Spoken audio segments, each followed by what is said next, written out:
주일 4부 예배를 하나님께 드리겠습니다.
축복하신 하나님 사랑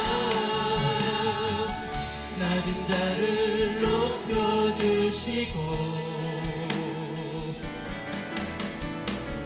아름다운 하늘나라 허락하시고 내 모든 것 예비하시네 찬양함의 기쁨을 감사함의 평안에 강구함의 하나님 알도록 하셔 찬양함의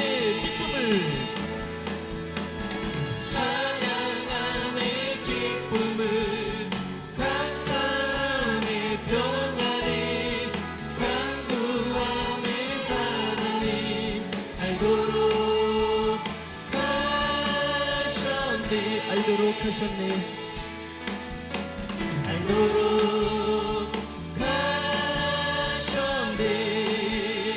할렐루야 찬양의 기쁨을 감사의 조건을 주신 하나님 앞에 뜨거운 영광의 박수로 나갑니다 할렐루야 이 시간에 우리의 찬양의 기쁨을 알게 하시고 감사의 조건을 주신 하나님 앞에 영광의 찬양을 돌려드리며 나갑니다 주님의 영광 주님의 영광 나타나셨네 권능으로 임하셨네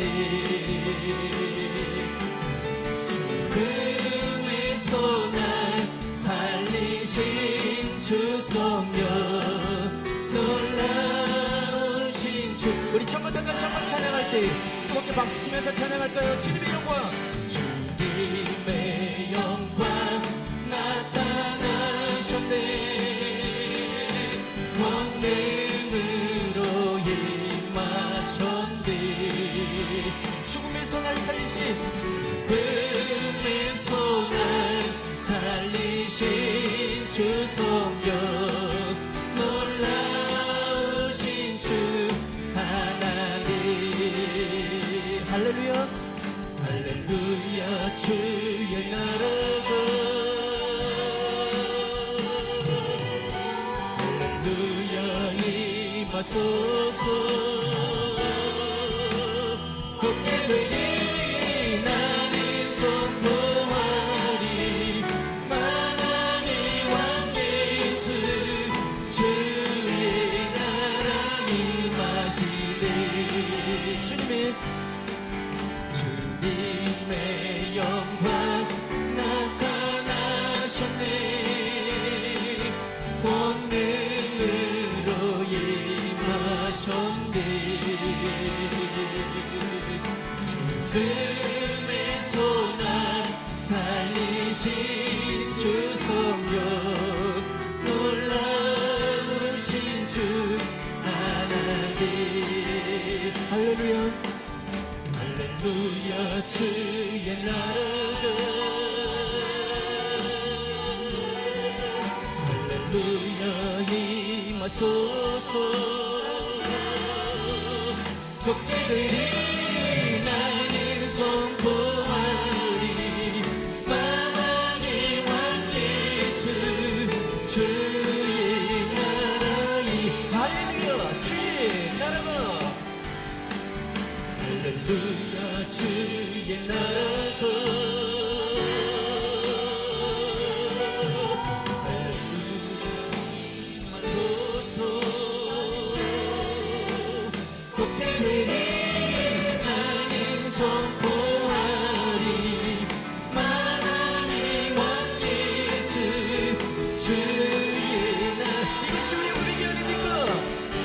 선포하리 만왕의 왕 예수 선포하리 만왕의 왕 예수 주의 우리 다시 한번 선포하며 나갑니다 나는 선포하리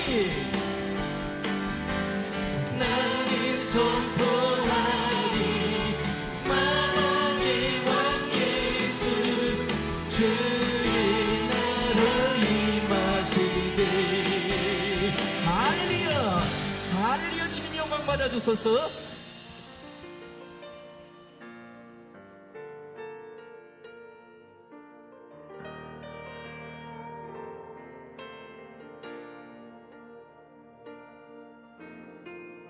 마라나타 주 예수여 어서 오시옵소서 땅의 모든 끝 모든 족속 주를 찬송하게 하소서 마라나타 주 예수여 어서 오시옵소서 모든 열방이 주께 돌아와 춤추며 경배하게 하소서 우리 주님 다시 오실 길을 만들자 십자가를 들고 땅끝까지 우린 가리라 우리 주님 하늘 영광 온 땅 덮을 때 우린 땅끝에서 주를 맞으리 마라나타 마라나타 아멘 주 예수여 오시옵소서 마라나타 마라나타 아멘 주 예수 우리 다시 한번 찬양할 때에 우리 목소리로만 찬양합니다 마라나타 주 예수여 마라나타 주 예수여 어서 오시옵소서 땅의 모든 끝 모든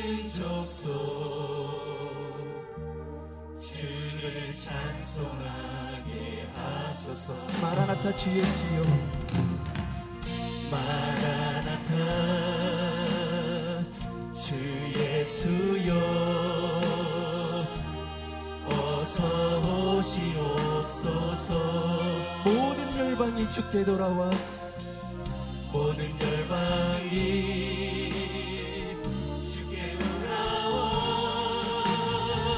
춤추며 경배하게 하소서. 우리 주님 다시 오실 길을 만들자. 십자가를 들고 땅 끝까지 우린 거리로. 우리 주님 하늘 영광 온 땅 덮을 때 우리 땅 끝에서 주를 맞으리. 마라나타 마라나타. 아멘. 주 예수여 오시옵소서. 마라나타 마라나타. 아멘. 주 예수 우리 주님 오실 길을 만들자.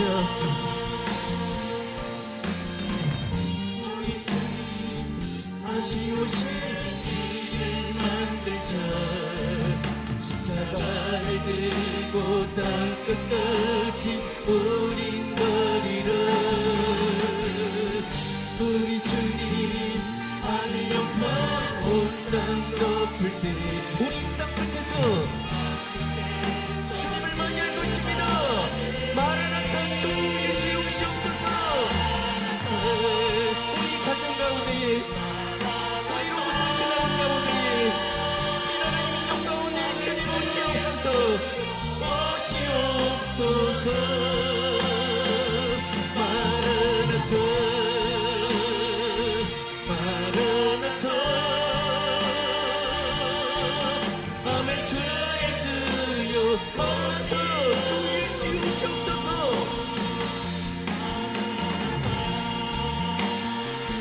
마라나타. 아멘. 주 예수여 오시옵소서. 마라나타 마라나타. 아멘. 주 예수여 오시옵소서. 이 시간 다 함께 기도하실 때 드려질 예배를 위해서 로고스 재단의 목자로 세워주신 담임 목사님의 영육간의 강건함을 위하여 말씀의 은혜를 사모하는 마음으로 이 시간 다 함께 기도하십니다. 하나님 말씀은 창세기 6장 13절에서 22절입니다. 구약성경 8페이지입니다.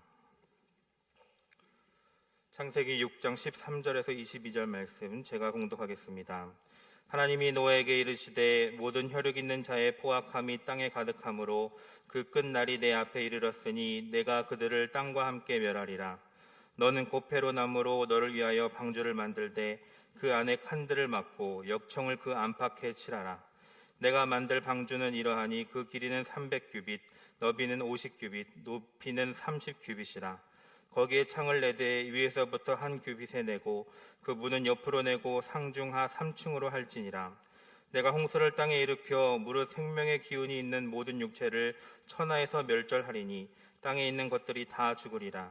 그러나 너와는 내가 내 언약을 세우리니 너는 내 아들들과 내 아내와 내 며느리들과 함께 그 방주로 들어가고 혈육 있는 모든 생물을 너는 각기 암소 한 쌍씩 방주로 이끌어들여 너와 함께 생명을 보존하게 하되 새가 그 종류대로 가축이 그 종류대로 땅에 기는 모든 것이 그 종류대로 각기 둘씩 내게로 나아오리니 그 생명을 보존하게 하라. 너는 먹을 모든 양식을 내게로 가져다가 저축하라. 이것이 너와 그들의 먹을 것이 되리라. 너가 그와 같이 하여 하나님이 자기에게 명하신 대로 다 준행하였더라. 아멘. 자, 오늘 본문 말씀을 중심으로 해서 방주 안팎에 역청을 칠해야 한다. 방주 안팎에 역청을 칠해야 한다 하는 말씀을 전하도록 하겠습니다. 성경에 보면 하나님은 두 번의 큰 심판을 통해서 자기 백성을 또 구별하시고 구원하시는 역사가 나옵니다. 첫 번째 심판은 노아 시대 홍수 심판 중에서 노아 가족을 구별해서 구원하시고, 또 노아 가족을 통해서 또 방주 안에 들어온 그 각종 짐승을 통해서 새 역사의 창조를 이루셨습니다. 두 번째 심판은 요한계시록에 나오는 최후의 심판인데, 최후의 심판은 불심판이라고 그랬습니다. 자, 요한계시록 8장 6절 다 같이 읽겠습니다. 시작. 일곱 나팔을 가진 일곱 천사가 나팔을 불기를 예비하더라. 7절. 천사가 나팔을 부니 피 섞인 우박과 불이 나서 땅에 쏟아짐에 땅의 3분의 1이 타서 사위고 수목의 3분의 1도 타서 사위고 각종 푸른 풀도 타서 사위더라. 8절.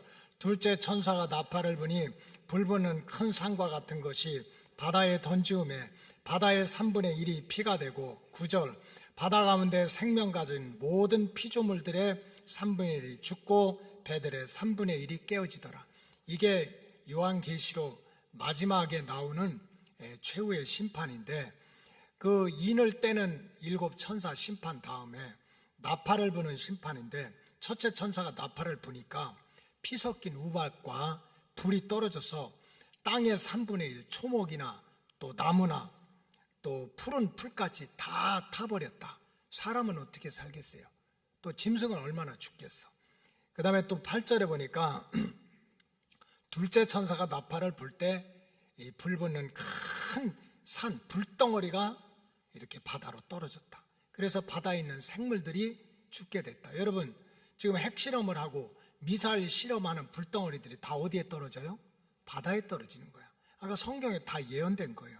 그래서 마지막 심판은 불심판이라는 거예요. 그런데 하나님의 오직 유일한 목적은, 하나님은 이 불심판 가운데서도 자기 백성을 구별하고 또 자기 백성을 구원해서 주님 오실 때 들림받아 천년왕국에 입성하고 또 새하늘과 새 땅에 들어가시는 것게 하는 것이 하나님의 구원의 목적입니다. 그런데 성경에 보니까 하나님은 알파와 오메가의 하나님이시라고 그랬어요.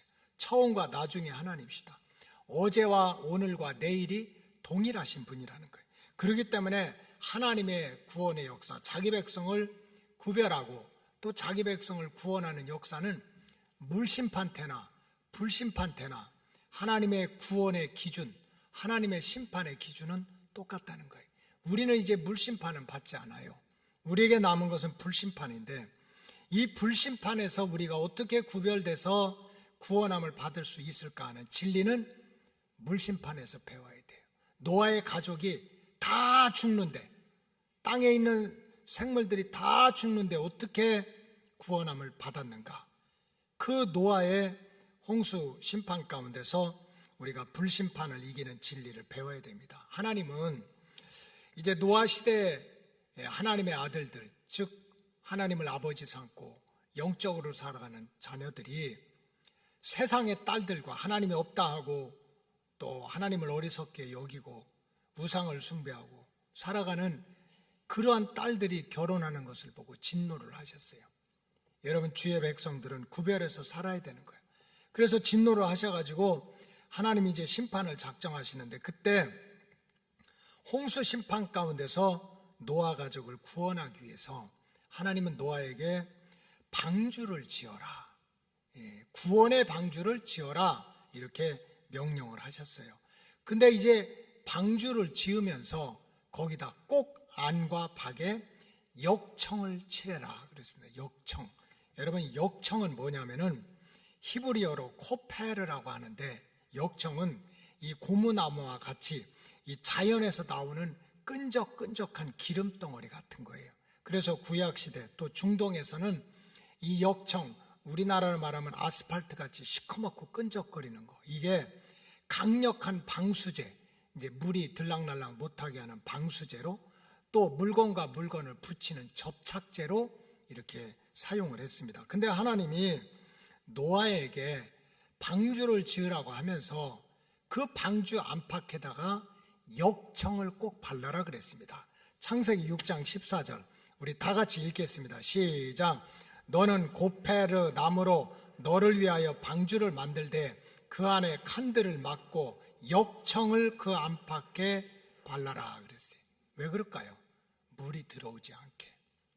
고페르 나무는 잣나무인데 아무리 꼼꼼하게 잣나무로 방주를 만들어도 이게 홍수에 둥둥 뜨면 물이 들어오고, 물이 들어오면 침몰해서 죽을 거 아닙니까? 그래서 물이 들어오지 않도록 역청을 바르라고 그랬어요. 근데 이 역청은 노아의 방주 때만 얘기가 나온 게 아니라 출애굽기에서 모세를 담았던 갈대 상자에도 역청이라고 하는 말이 또 나옵니다. 출애굽기 2장 2절을 읽겠습니다. 시작. 그 여자가 임신하여 아들을 낳으니 그가 잘생긴 것을 보고 석 달 동안 그를 숨겼다. 모세의 어머니야. 모세의 어머니. 요게벳인가요? 모세의 어머니. 아니, 모든 엄마가 자기 아들 낳아놓으면 다 이쁘지. 이쁘지 않은 아들이 누가 있겠어. 그래, 모세의 엄마가 임신해서 아들을 낳는데 잘생겼대요. 근데 석 달 동안은 숨겼대. 왜 숨겨? 바로가 죽이려고 하니까. 유대인들의 아들들, 남자들은 다 태어나자마자 죽이려고 하니까 이 모세의 어머니가 이 모세를 숨긴 거예요. 근데 더 이상 숨길 수가 없으니까 3절을 읽겠습니다. 시작. 더 숨길 수 없게 되자 그를 위하여 갈대 상자를 가져다가 역청과 나무진을 친하고 아기를 거기 담아 나일 강가 갈대 사이에 두고, 자, 성경에 보니까 구원은 마음으로 믿어 의에 이르고 입술로 시인해서 구원받는다고 그랬어요. 목사님이 읽자고 하면 열심히 읽으세요. 가만히 읽지 말고, 읽자 하면 어떻게 해야 돼요? 읽어야 돼요. 그러니까 여러분들이 입술로 고백하면 그대로 될 줄로 믿습니다. 이 모세의 어머니가 갈대 상자를 만들었어요. 얼마나 정성스럽게 만들었겠어. 이 아들 담아가지고 나일 강가에 이제 하나님한테 맡기고 누가 살려주든지 살려주겠지. 근데 갈대 상자로 만든 이 갈대로 만든 상자가 얼마나 떠내려 가겠어요. 물이 들어오게 되면 결국 침몰하게 되고, 침몰하면 아들이 죽는 거 아니에요? 그래서 모세의 어머니도 갈대로 상자를 만들고 그 안팎에다가 정성스럽게 역청, 물이 들어가지도 못하고 나가지도 못하고 또 갈대들이 꽁꽁 잘 붙을 수 있도록 역청으로 안팎을 칠했다는 거예요. 여러분, 이 방주 안팎에 칠했던 역청의 이야기나 또 갈대 상자 안팎에 칠했던 역청의 이야기는 단순히 품질 좋은 건축 재료에 대해서 가르치는 게 아니에요. 아니면 배를 짓거나 상자를 만들 때는 역청이 얼마나 귀하게 쓰임받는가를 알려주는 무슨 공작, 목공 기술에 대해서 알려주는 것이 아니라는 거예요. 이 방주 안팎에 칠해뒀던 역청은 한 가문의 운명과 직결되어 있어요. 정말 한 가문이 죽느냐 사느냐, 노아와 그의 아내와 세 아들 셈과 함과 야벳과 그 며느리가 이 홍수 심판 물에 빠져 죽느냐 사느냐가 어디에 달려 있어요? 역청에 달려 있는 거예요. 그래서 역청을 잘 칠해져 있으면 그 물이 들어오지 않아서 살고, 칠해지지 않았으면 그냥 물이 들어와서 죽는다. 이건 생명의 문제인 거예요.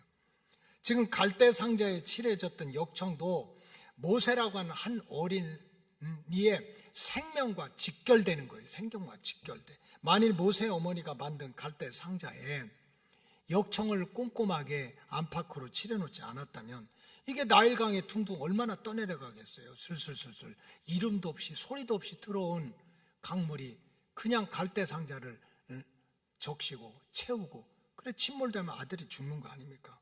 그래서 결국은 이 방주 안팎에 역청을 칠하느냐 안 칠하느냐, 칠해져 있지 않느냐, 칠해져 있지 않느냐 하는 문제는 이거는 장식의 문제가 아닌 거예요.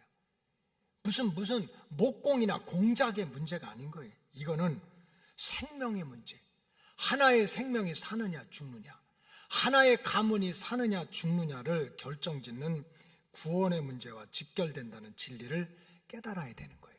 그래서 하나님께서는 왜 노아에게 방주 안팎에 역청을 꼼꼼하게 칠하라고 말씀을 했겠습니까? 그것은 말할 것도 없이 하나님은 그 출렁이는 아라사산 꼭대기까지 꽉 물이 찬다 하더라도 그 홍수 심판 가운데서 노아의 가족을 살리고 싶은 거예요. 구원하기 싶은 거예요. 이 노아의 구원의 노아의 방주 안에 홍수 물이 들어오면 방주가 침몰해서 다 죽게 되니까 노아뿐만 아니라 그 가족을 살려내기 위해서 120년 동안 네가 정성을 다해 만들었지만 그거 가지고 안 돼. 그 안팎에다가 정성스럽게 역청을 치러야 된다 하고 명하신 거예요. 여러분, 노아가 만든 방주는 오늘날 우리가 소위 일컬어서 주님의 성전이라고 부를 수가 있어요. 여러분, 주님의 성전은 두 가지가 있습니다. 눈에 보이지 않는 심령의 성전이 있어. 그래 고린도서에도 보면 너희는 하나님의 영이 거하는 성전이라고 그랬어요. 우리는 하나님의 영 때문에 우리가 성전인 거예요. 우리 심령. 그런가 하면 눈에 보이는 이렇게 아름다운 찬양을 하고 반주를 하고 말씀을 듣고 기도를 하는 눈에 보이는 성전이 있는 거예요. 그래서 하나님은 이 눈에 보이지 않는 성전이나 눈에 보이는 이 성전이 세상의 물심판이나 마지막 불심판으로부터 구원받기 위해서 절대로 하나님의 성전 안에는 세상의 물결이, 세상의 풍속이 흘러 들어와서는 안 된다는 거예요. 나일강이 흘러 들어가면 모세가 죽고 홍수의 물이 방주에 흘러 들어가면 노아가 다 죽게 되니까 적어도 예수 믿고 구원받는 백성들은 마음의 성전이나 눈에 보이는 성전 안에 세상의 물결이나 세상의 풍랑이 흘러 들어와서는 안 된다는 거예요. 여러분, 2000년 기독교 역사는 결국은 역청 싸움입니다. 역청. 성경적으로 말하면 역청 싸움이야. 정말 눈에 보이지 않는 마음의 성전이나 눈에 보이는 성전에 역청이 잘 칠해져 있느냐 칠해져 있지 않느냐, 역청이 잘 칠해져서 세상 물이 들어오지 못하느냐, 잘못 칠해져 가지고 그냥 말이 성전이지 말이 구원의 방주지 세상 물결이 그냥 술술술 들어와서 어떤 방주는 침몰하고 어떤 방주는 떠내려갔냐 하는 결국은 역청의 싸움인 거예요. 역청의 싸움. 여러분, 눈에 보이지 않는 악한 마귀 사탄의 세력들은 목적이 하나입니다. 우리한테 다 줄 수 있어요. 돌 가지고 떡을 만드는 부자로 만들 수도 있고, 성전 꼭대기에서 뛰어내려도 하나도 안 다치도록 야 대단하다 그렇게 박수를 받게 할 수도 있고, 그저 마귀만 붙들고 산다면 내가 눈으로 보이는 세상의 부귀영화를 다 주겠다는 거예요. 그러나 한 가지 목적이요, 너 나랑 같이 지옥 가자는 거야. 마귀의 종점은 구더기도 죽지 않은 불덩어리 속에 영원히 갇히는데 혼자 가기 억울하니까 내가 세상 것 다 줄 테니까 같이 지옥에 들어가자는 거예요. 이런 마귀와 사탄은 눈에 보이지도 않으면서 여러 가지 모양과 가면과 얼굴을 써요. 때로는 사상가, 때로는 철학자, 때로는 목사, 때로는 신학자, 때로는 운동가, 때로는 광명의 천사, 때로는 의인의 모습, 때로는 이단의 모습을 가지고 어떻게 해서든지 우리의 심령 안에 스며들라고 하는 거예요. 하나님의 교회, 십자가의 공로로 세워진 이 교회, 이 구원의 방주 안에 악한 마귀 사단은 여러 가지 얼굴을 가지고 스며들라고 하는 거예요. 왜? 목적은 하나야. 갈대로 만들어 놓고 120년을 지어서 방주를 지어도 그 틈새로 그냥 홍수물이, 나일강 물이, 세상 물이 술술 들어가면 결국은 그 방주가 침몰하고 방주 안에 있는 인생들이 다 죽을 거는 마귀는 아는 거예요. 그래서 기독교 2000년의 역사는 알고 보면 역청 싸움이에요. 역청 싸움. 역청이 잘 칠해진 믿음과 칠해지지 않은 믿음, 역청이 잘 칠해진 교회와 칠해지지 않는 교회의 운명이 달라진다는 거예요. 그래서 오늘 이 시간에는 제가 복음서 시대와 초대교회 또 중세기를 거쳐서 지금까지 2000년 동안 교회의 역사 가운데 이 악한 마귀 사탄이 어떤 모습으로 이 구원의 방주 안에 스며들어가지고 이 하나님의 말씀의 진리를 무너뜨렸는지 2000년의 역사를 말씀을 드리려고 하니까 각오하시고 아주 보따리 푸시고, 왜 지금 목사님이 몇 년 동안 얘기하려고 그래요? 2000년의 역사를 얘기하려고 그래요. 예수님이 천국의 복음을 전하시던 복음 시대와 예수님의 12제자 초대교회 시대, 그때 역사하던 세상 물결이 크게 두 가지인데 하나는 이단의 영입니다. 이단은 지금도 2000년 동안 계속돼. 근데 예수님 시대와 초대교회 시대에 가장 강력하게 역사했던 게 바리새파의 영입니다. 이 바리새파의 영이 역사해가지고 한마디로 얘기하면 하나님의 은혜를 무참하게 만들었어요. 하나님의 은혜를. 바리새파는 유대교 4개 종파 중에 하나로, 바리새파는 항상 자기 의를 내세우는 종파입니다. 우리가 어떻게 구원받아? 내가 의롭게 살아야지. 내가 율법을 지켜야지. 내가 금식하고 내가 철회하고 내가 11조 잘 드리고 일주일에 2번씩 금식하고 죄인들하고는 말도 안 하고 세리들하고는 말도 섞지 않고 내가 의롭게 내가 공로를 가지고 살아야 구원받지. 자기의 행위로 구원받는다는 것을 강조하는 게 바리새인들이야. 그러니까 바리새인들은 항상 남을 비교해요. 나는 10번 금식했는데 너는 2번 했으니까 너는 죄인이야. 나는 11조 많이 했는데 너는 조금 냈으니까 나는 의인이고 너는 죄인이야. 그래서 항상 자기 의에 빠져가지고 자기 공로에 빠져가지고 앉으면 앉는다, 일어나면 일어난다. 예수님이 가는 곳마다 비판하고 예수님의 제자들을 계속 비판하는 바리새이의 영이 초대교회에 얼마나 많이 스며들었는지 몰라요. 여러분 잘 보세요. 바리새인들이 율법의 의를 강조하고 할례 받아야 된다, 안식일을 지켜야 된다, 금식해야 된다, 온전한 11조를 드려야 된다. 말이 틀린 게 하나도 없어. 그게 뭐가 잘못됐어요? 믿음 생활 하려면 주일 성수하고 11조 수행을 똑바로 하고 그렇게 기도하고 살아야지. 뭐가 잘못됐어? 그런데도 예수님의 길을 예배했던 세리 요한은요, 바리새인들을 얼마나 격렬하게 책망을 하는지 알 수가 없어. 마태복음 3장 7절 다 같이 읽겠어요. 시작.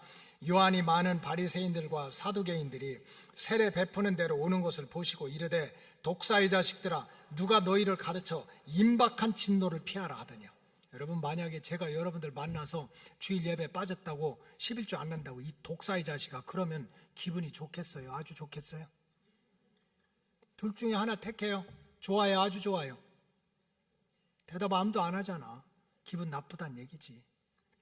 아니 세상에 그렇게 그냥 안식일을 지키고 할례도 받고 금식도 하고 11조도 잘 내고 죄 많은 사람들, 여인들, 그 힘없는 사람들하고 상대도 안 하는 그렇게 스스로 거룩하다고 생각하는 바리새인들한테 독사의 자식들이래. 그리고 10절에는 뭐라고 나왔습니까? 10절 다 같이 읽겠습니다. 시작. 이미 도끼가 나무 뿌리에 놓였으니 좋은 열매를 맺지 아니한 나무마다 찍혀 불에 던져지려. 너희들은 이제 도끼로 찍어가지고 어디다 집어넣는다는 거예요? 불덩어리 속에 집어넣는다는 거예요. 아니 뭘 잘못했는데 안식일 잘 지키고 할례도 받고 금식도 하고 소득이 11조도 잘 드렸는데 세례요한은 왜 그렇게 바리새인들을 무섭게 책망을 했습니까?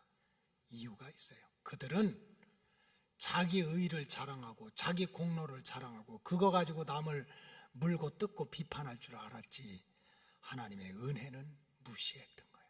하나님의 은혜는 여러분 지금까지 지내온 것 다 하나님의 은혜인 줄로 믿습니다.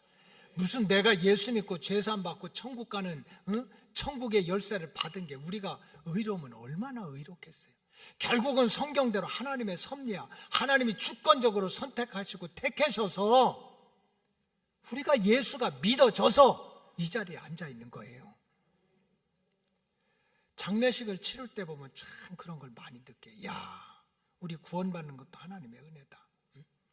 어제도 장례 우리 교회 주간이 있어가지고 장례식을 가서 집례를 했는데 우리 집사님 어머님이 돌아가셨어요. 저는 그런 걸 볼 때 야, 정말 성경이 맞아. 하나님이 선택해야 돼. 내가 노력한다고 되는 게 아니야.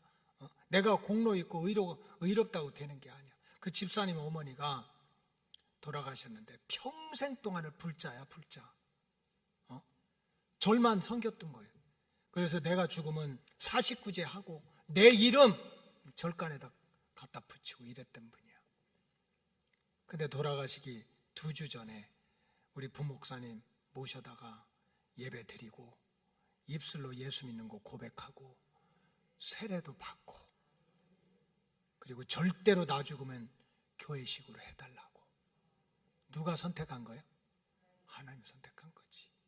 어떻게 그럴 수가 있습니까? 바리새인들은 그 하나님의 은혜를 무시하는 거야.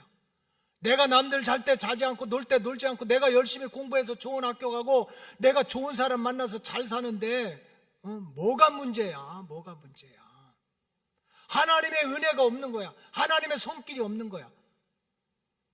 그러니까 자기 의와 공로를 자랑하다 보니까 뭐 하나님의 은혜, 하나님의 택하심 이런 것이 싹 무시하게 되니 무슨 구원의 역사가 있겠어요?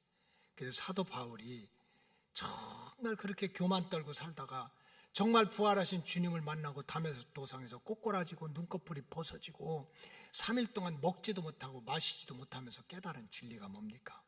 에베소 2장 8절 다 같이 읽겠어요. 시작. 너희가 그 은혜를 인하여 믿음으로 말미암아 구원을 얻었나니 이것이 너희에게서 난 것이 아니요 하나님의 선물이라. 행위에서 난 것이 아니니 누구든지 자랑치 못함이니라. 저와 여러분들이 이 마지막 불심판에서 구원받는 길은 물심판에서 배워야 돼요. 그것은 내가 의롭게 살고 내가 공로가 많아가지고 내가 너보다 의로워 보는 대로 비판하고 판단하고 의인인 척하고 살다가 천국 가는 게 아닌 거예요. 그런 바리새인의 영이 내 심령에 전에도 들어오지 못하도록 하나님의 구원의 방주에 들어오지 못하도록 역청으로 안팎을 칠하고 절대로 바리새 영이 들어오지 못하고 여러분들 마음이나 우리 로고스 재단이 오직 앉으나 서나 눈을 감으나 뜨나 하나님의 은혜만 구하시기 바랍니다. 그것이 불심판을 이기는 길이에요. 또 우리가 2000년의 역사를 보니까 이 카톨릭이 원래 캐톨릭이라는 게 유니버설, 원래 기독교도 캐톨릭에서 나온 거 아닙니까? 이 캐톨릭의 세속주의가 결국은 하나님의 왕권, 킹십 이거를 갖다 무너뜨렸습니다. 여러분 만왕의 왕은 누구예요? 하나님이지. 만주의 주는 누구요? 하나님이야. 천지 만물을 창조하시고 주관하고 섭리하는 분은 하나님이야. 그래서 우리가 세상에 많은 왕이 있지만 하나님의 백성들이 입술로 고백하고 마음으로 찬양을 쓴 나의 왕, 나의 주는 오직 하나님밖에 없는 거예요. 300년대 기독교가 로마한테 박해를 받다가 제국에서 이제 기독교가 공인되면서 막 교회가 많이 세워지고 성당도 많이 세워지고 예수 믿는 사람들이 많아지고 사제도 많아지고 그러니까 사람들이 모여가지고 이 교회 안에 이 가톨릭 안에 세상적인 물결 이걸 세속화라고 그래요. 들어오기 시작한 거예요. 대표적인 것이 사람이 많아지고 건물이 화려해지고 조직이 많아지니까 세상의 권력 구조를 탐하는 물결이 이제 그 하나님의 방주 안에 들어오기 시작한 거예요. 그러니까 우리도 왕을 만들어야 되겠다. 사제라고 똑같은 사제가 아니다. 사제 중에서 왕을 만들자. 그래 왕 가지고도 부족해가지고 사제 중에 대표를 황제를 만들었어요. 황제. 왜 세상에서는 왕보다 더 높은 게 뭐야? 황제니까. 그래서 천주교의 대표를 뭐라고 불러요? 교황이라고 그러죠. 교회의 황제라는 거예요. 그래가지고 바티칸 궁이나 또 교황이 왔다 갔다 하는 거고 이거는 나라의 대통령이나 왕이 왔다 갔다 하는 거예요. 막 교황 사절단, 교황 대사, 교황 특사 완전히 세속적인 정치 구조나 똑같아요. 많이 모여지고 돈이 많아지고 건물이 커지고 조직이 많아지니까 세상의 권력의 물길이 구조의 물길이 돌아온 거예요. 교황을 황제라고 부르는 것도 부족해가지고 이제는 교황은 무오하다 해가지고 교황을 하나님의 자리까지 올려놨어요. 내가 이렇게 주장한다면 천주교인들이 다 내버려 두지 않을 거야. 그런데 자기들이 만들어놓은 백과사전, 천주교 백과사전에 교황의 정의를 이렇게 했어요. 교황은 너무 존엄하기 때문에 단지 인간이 아니라 하나님과 같은 존재로서 하나님의 대리자다. 그러니까는 천주교 안에 실세 왕 중의 왕은 누구예요? 교황이야. 그리고 또 바티칸 서적에 보면은 교황은 하늘의 왕, 지상의 왕, 연옥의 왕으로서 면류관을 항상 3층 면류관을 쓴다. 맨 밑에 연옥의 왕, 지상의 왕, 하늘의 왕. 하늘의 왕은 누구예요? 하나님 아니야. 그로서 3층 면류관을 쓴다는 거예요. 이런 것을 보고 마틴 루터나 요한 켈빈이나 웨슬레 목사님 목숨 걸고 교황은 회개하라, 적그리스도라고 그렇게 책망을 했던 거예요. 그리고 1647년 웨스트민스터 신앙 고백 25장 46항에 보면 로마 교황은 교회 안에서 그리스도와 하나님을 대적하여 자신을 높이는 자로 적그리스도요 죄의 사람이고 멸망의 아들이다. 정말 교회가 어떻게 세워졌습니까? 그냥 예수님의 십자가, 예수님의 피로 그 예수의 복음을 전하기 위해서 십자가에 거꾸로 매달려 죽고 톱에 켜 죽고 불에 타서 죽고 사자에 찢겨 죽인 사람이 나의 주는 예수고 나의 왕은 오직 하나님밖에 없다는 믿음으로 세워진 교회에 황제가 생겨서 황제, 그 교회를 다스리고 통치하는. 근데 이렇게 세속화된 권력이, 종교적이고 세속적인 권력이 천주교에만 있습니까? 오늘날 기독교도 마찬가지예요. 세속 권력에 오염된 물결이 오늘날의 교회 안에 스물스물 스며들죠. 예수 믿으면 세상도 나도 간 곳 없고 오로지 주님만 보여야 되는데 내가 어떻게 서든지 교회 안에서 권력을 누리고 싶은 거야. 그래서 어떤 교회는 누가 실세라고 그래.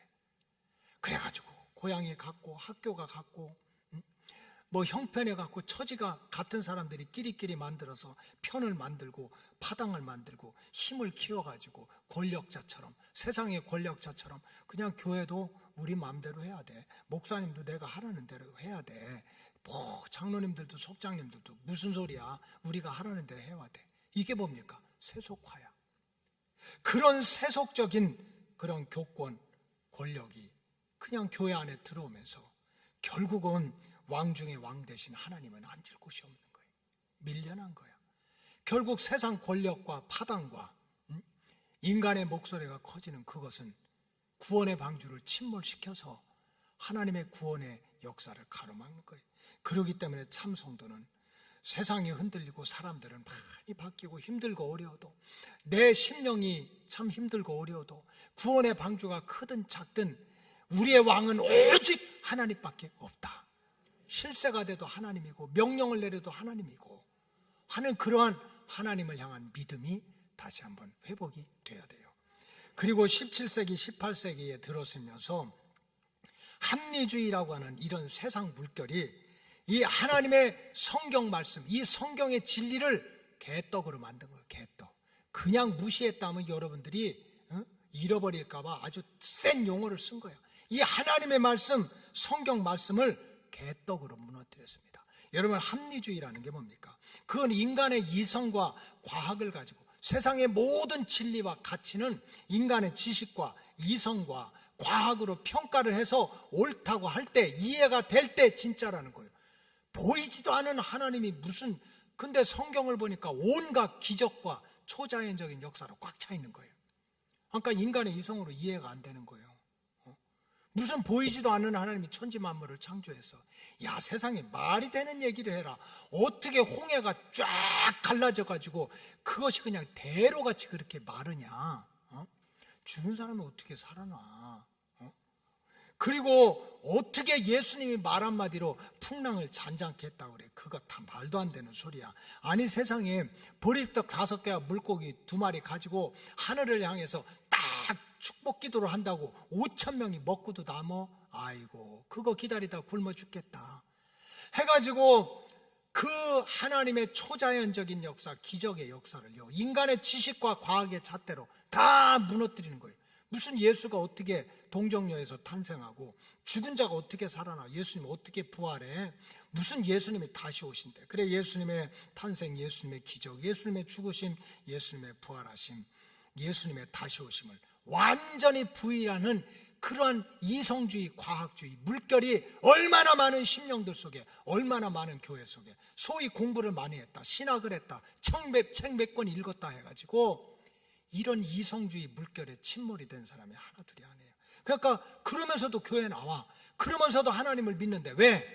우리가 착하게 살려고, 예수님처럼 도덕적으로, 예수님처럼 윤리적으로 살고, 가난하고 병들고 어려운 사람 도와주고, 그런 도덕과 윤리 구제하고 이런 정도로만 신앙생활을 하는 거예요. 이런 교육을 받고 받은 목사, 신학자, 이런 교인들이 얼마나 많은 교회 안에, 방주 안에 스며들여가지고 하나님의 말씀을 무참하게 만들어본지 몰라요. 성경에 보면 하나님의 말씀을 하나라도 더하기만 해도 구원 못 받고 빼기만 해도 구원 못 받는다. 오직 우리가 하나님의 구원 역사를 이루기 위해서는 말씀에 기록된 대로 어떻게 하면 하나님 잘 믿고, 어떻게 하면 구원받고, 어떻게 하면 복을 받고, 어떻게 하면 영생을 얻고 하는 걸 하나님 말씀을 붙들고 신앙생활을 해야 된다는데, 과학주의와 이성주의가 이 말씀은 아무것도 아니라는 거예요. 인간이 만들어 놓은 전설이나 소설에 불과하다. 여러분, 이러한 이성주의의 물결이 여러분들 마음속에 또 하나님의 성전에 들어오지 못하도록 정말 역청으로 꼼꼼하게 칠해가지고 말씀에 대한 불신앙의 물결을 예수 이름으로 물리쳐야 될 줄로 믿습니다. 또 20세기 이후에 가장 무서운 그런 물결은 혼합주의입니다. 혼합주의. 이 혼합주의라고 하는 물결이 이제는 구원의 방주가 되는 교회 안에, 또 우리의 심령 안에 들어와 가지고 예수 외에는 구원의 길이 없다는 예수의 복음을 무참하게 무너뜨리는 거야. 예수 믿으라는 게 너무 창피해. 너는 왜 맨날 예수 얘기만 한다고 그래? 그래서 강단이 오염이 돼가지고 예수 얘기는 하나도 없어. 예수의 십자가, 예수의 보혈, 예수님의 재림, 예수 통한 천국, 이런 건 너무 무식하게 보여. 어떻게 하면 정의롭고, 어떻게 하면 평안하고, 어떻게 하면 웰빙하고, 어떻게 하면 웰다잉하고, 어떻게 하면 마음의 평안을 누리고, 온갖 세상의 그런 사상과 이데올로기들이요 교회 안에 다 스며들었어요. 정치도 혼합주의로 바뀌었어요. 옳고 그름이 없어. 민주주의면 어떻고, 공산주의면 어떻고, 자유주의면 어떻고, 독재주의면 어때? 그냥 막 다 섞여서 사는 것이, 그렇게 해가지고 정치도 이제 그렇게 하지 말고 다 섞여서 하나의 정부를 만들어서 하나의 왕을 세워가지고 우리 인간들끼리 사이좋게 지내자. 혼합주의야. 하나님만 빼고. 하나님은 하늘에 계신다니까 그냥 거기 계시라고 하고, 모든 정치제도를 통합해가지고 지금 그 유럽 공동체나 이런 게 그거 아닙니까? 하나로 가자는 거예요. 통합해서. 혼합주의야. 경제도 마찬가지예요. 여러분, 세상의 경제는 지금 하나로 움직이고 있어요. 옛날처럼 무슨 지게 지고 막대기 두드리면서 뭐 노래한다고 그렇게 해가지고 먹고 사는 시대가 아니야. 캘리포니아에서 건포도 망하면 우리나라 슈퍼에서 건포도 폭등해. 중동에서 기분 나빠가지고 석유 안 팔면 우리 자동차 못 움직여. 그러니까 먹고 사는 문제나 경제 문제나 이런 것이 다 얽히고 설켰으니까 이제 우리 이런 거 저런 거 따지지 말고 하나가 돼서 같이 살자는 거예요. 굉장히 좋아요.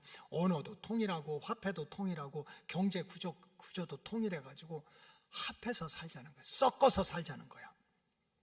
굉장히 좋은 말 같아.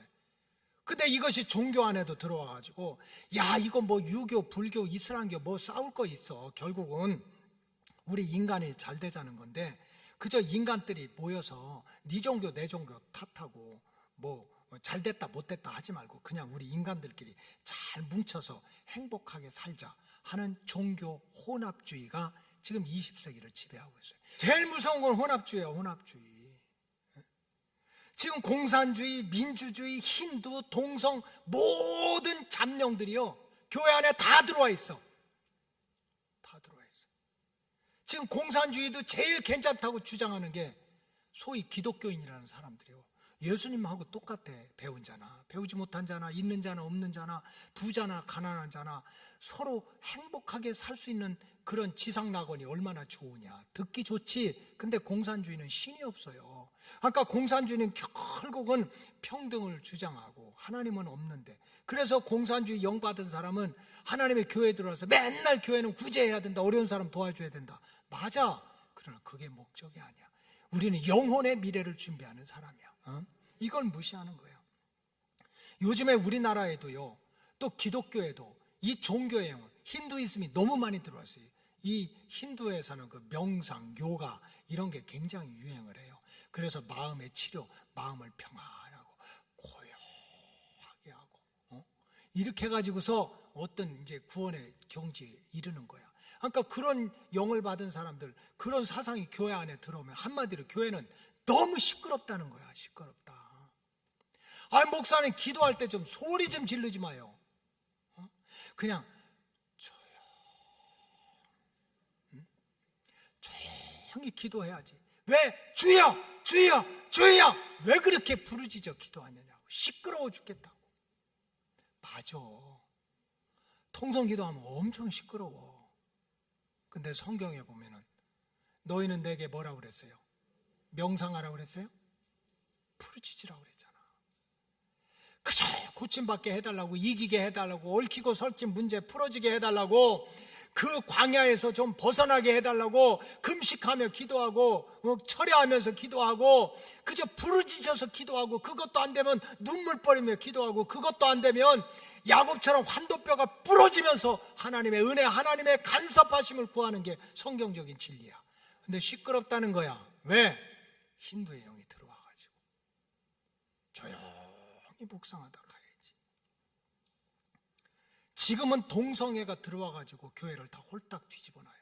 어떻게 하면 예수 믿지, 어떻게 하면 기도하지, 어떻게 하면 예수 복음을 전하지, 이거 가지고 목숨 걸고 싸우면 괜찮아. 동성이야. 한 남자와 남자가 결혼하고 여자와 여자가 사랑하는 거 왜 이걸 가지고 차별을 하냐. 그래서 미국 감리교회는 앞으로 1년이나 2년 후에는요 갈라져.